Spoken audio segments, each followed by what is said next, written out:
আজকে আমার আলোচনার বিষয় মহিলাদের স্তন ছোট হয় কেন এবং হোমিওপ্যাথি চিকিৎসা। দেশের এবং প্রবাসের ভাই বোনদের প্রতি সালাম।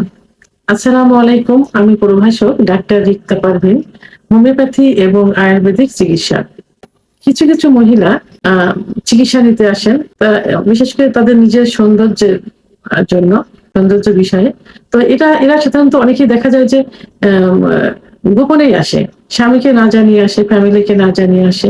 এটা শুধু কিন্তু মহিলারাই আসে না, ইয়াং মেয়েরাও এখন আসে, যাদের বয়স 16, 17, 18 এই বয়সেরও, এবং যারা মধ্যবয়সী। এখন সবাই সৌন্দর্যের প্রতি সচেতন। তো সবাই আসেন, কেউ সৌন্দর্যের জন্য আসেন, কেউ মানসিক সমস্যা, বিভিন্ন পারিপার্শ্বিক অর্থাৎ স্বামীর কাছে নির্যাতিত হওয়ার কারণে। কেউ দেখা যায় যে অনেক মেয়েরা একটু হেলদি থাকে, অথবা যে কোনো কারণেই হোক তাদের এই সমস্যা হচ্ছে, ব্রেস্টের সমস্যা, যে ব্রেস্ট তাদের ছোট। তারা ভাবে যে এটা গার্জিয়ানকে না জানাই আসে অনেকে, যে ভাবে যে হয়তো বিয়ে হবে, তো আমার হাজবেন্ড, শ্বশুর বাড়ির লোকজন হয়তো আমাকে এভাবে দেখে পছন্দ করবে না। বিভিন্ন কারণে এই বিষয়ে চিকিৎসা নিতে আসে। কিন্তু আসলে এই যে মহিলাদের স্তন ছোট কেন হয়, এটা কিন্তু এর জন্য এককভাবে কেউ দায়ী থাকে না, কোনো মেয়ে দায়ী থাকে না। এটা জেনেটিক কারণে হতে পারে। জেনেটিক যে কারণ হয়তো দেখা গেছে তার মায়ের এমন ছিল, তার বোনের ছিল, তার খালার ছিল, কুকুর ছিল, তার ফিজিক্যাল যে স্ট্রাকচার, এই বিভিন্ন কারণেও কিন্তু ছোট হতে পারে। আবার হরমোনাল কিছু সমস্যা থাকে, মহিলাদের যে হরমোন, স্ট্রোজেন হরমোন কমে গেলে, প্রোলাক্টিন হরমোন বেড়ে গেলে এই সমস্যাটা হতে পারে।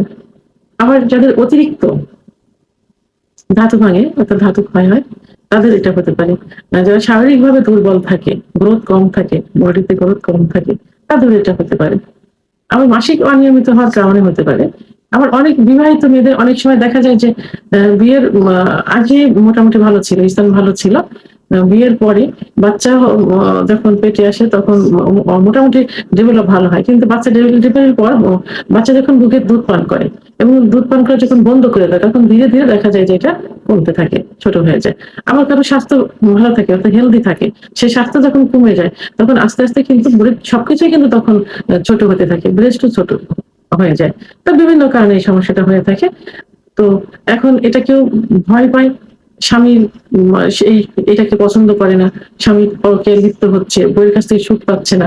আবার মেয়েরা, অবিবাহিত মেয়েরা ভাবছে তাদের এরকম হচ্ছে, তারা হাজবেন্ড হয়তো তাদেরকে পছন্দ করবে না, বিভিন্ন কারণে ভয়ে থাকে। আসলে ভয়ের কোনো কারণ নেই, কারণ এটা ক্ষুধা প্রদত্ত, নিজের এখানে কোনো হাত নেই।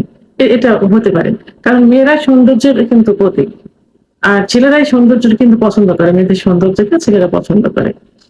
তো যে, এবং মেয়েরা যখন পোশাক পরিধান করে, বিশেষ করে যখন শাড়ির সঙ্গে ব্লাউজ পরে এবং থ্রি পিস অর্থাৎ কামিজ পরে, তখন যদি তাদের বডি স্ট্রাকচারটা সমান থাকে, অর্থাৎ পেটের থেকে বডি যদি সমান থাকে ব্রেস্ট, তখন কিন্তু দেখতে ভালো লাগে না। এই জন্য তারা একটু ব্রেস্টটাকে একটু উঁচু করতে ভালোবাসে। এখন অবশ্য ফোমের বিরাটিরা বের হয়েছে, এগুলো অনেকে পরে থাকে। তো এখন এর জন্য এই যে ছোট, যে ন্যাচারাল কারণে হোক, হরমোনাল সমস্যার কারণে হোক, যে কারণেই হোক, যে ছোট ব্রেস্ট, এই ব্রেস্ট কিন্তু মানে মোটামুটি বডি স্ট্রাকচারের সঙ্গে অ্যাড করে কিন্তু বড় করা সম্ভব। সার্জারি ছাড়া, অপারেশন ছাড়াই কিন্তু ওষুধের মাধ্যমে এটা ঠিক করা সম্ভব, একমাত্র হোমিওপ্যাথি চিকিৎসার মাধ্যমে এটা সম্ভব। তো আজকে আমি কিছু হোমিওপ্যাথি ওষুধ নিয়ে আলোচনা করব, যে ওষুধ নিয়মিত 1 থেকে 3 মাস সেবন করলে ইনশাল্লাহ অনেকটা ডেভেলপ হয়ে যাবে। সে যে কারণেই ছোট হোক না কেন, জেনেটিক কারণেই হোক, হরমোনের কারণেই হোক, আর স্বাস্থ্য কমে যাওয়ার কারণেই হোক, এটা ঠিক হয়ে যাবে ইনশাল্লাহ। তো প্রথমে আমি যে ওষুধটি বলবো, ওষুধটি সম্পর্কে হোমিওপ্যাথি জগতে সবাই কম বেশি পরিচিত, তবে আমাদের বাংলাদেশে কিন্তু এই ওষুধটি সম্পর্কে ধারণা অনেকের কম থাকে, তো প্রচলনটা কম। বাইরের দেশে, বিশেষ করে ভারত, এই দেশে, এই প্রতিবেশী দেশ, এখানে এই ওষুধটার প্রচলনটা অনেক বেশি, অনেক। তো যে ওষুধটা, সেটা হলো অনাসমোডিয়াম। অনাসমোডিয়াম খুব পরিচিত একটা ঔষধ, এবং ছোট ব্রেস্ট বড় করার জন্য খুব ভালো কাজ করে থাকে। এরপর সাধারণত 30 পর বেশি ব্যবহার হয়ে থাকে। এই ওষুধটি অ্যাভেলেবেল খাওয়া যায় না, অর্থাৎ প্রতিদিন খাইতে হবে না। এটা 2 ফোঁটা জিহ্বার উপর দিয়ে সকালে এবং দুপুরে সেবন করতে হবে। সপ্তাহে 3 দিন, সপ্তাহে 3 দিন খাইতে হবে, অথবা 2 দিন খেলে সব থেকে ভালো হয়, 2 দিন খেতে হবে সপ্তাহে। অনাসমোডিয়াম 30 2 ফোঁটা জিহ্বার উপর দিয়ে সপ্তাহে 2 দিন। এটা নির্দিষ্ট দিন বেছে নিতে হবে, সেই দিন সেবন করতে হবে। 3 মাস পর্যন্ত সেবন করতে হবে। 2 নাম্বার যে ওষুধটা সেটা হলো সেবাল সেরুলেটা। সেবাল সেরুলেটা মাদার টিনচার। এই ওষুধটি সম্পর্কেও কিন্তু অনেকেই পরিচিত। অর্থাৎ আম এটা যেমন অ্যালোপ্যাথি কিছু ওষুধ ব্র্যান্ড সবাই চেনে, জানে, নাম জানে, এক নামে যে কিনে নিয়ে আসে। এই সেবাল সেরুলেটা ওষুধ সম্পর্কেও কিন্তু সবারই ধারণা আছে। বিশেষ করে পুরুষের প্রোস্টেট গ্ল্যান্ডের জন্য এই ওষুধটা বেশি ব্যবহার হয়। আর মহিলাদের ছোট স্তন বড় করার জন্য এটা ব্যবহার করা হয়। তো অনেকে এটার মাদার টিংচার ব্যবহার করে থাকে। তো আজকে আমি এটা 30 পোটেনশি অর্থাৎ 30 পাওয়ার এটাই আমি বলব। এটা 2 ফোঁটা জিহ্বার উপর দিয়ে সপ্তাহে 3 দিন সেবন করতে হবে। সপ্তাহে 3 দিন। অনাসমোডিয়াম 2 দিন, সেবলটা 3 দিন। 3 মাস পর্যন্ত সেবন করতে হবে। 3 নম্বর আরেকটা ওষুধ আমি বলব। সাধারণত যাদের রস রক্তক্ষয় হয়ে যায়, শরীর চুপসে যেতে থাকে, তাদের জন্য ওষুধটা ভালো কাজ করে থাকে।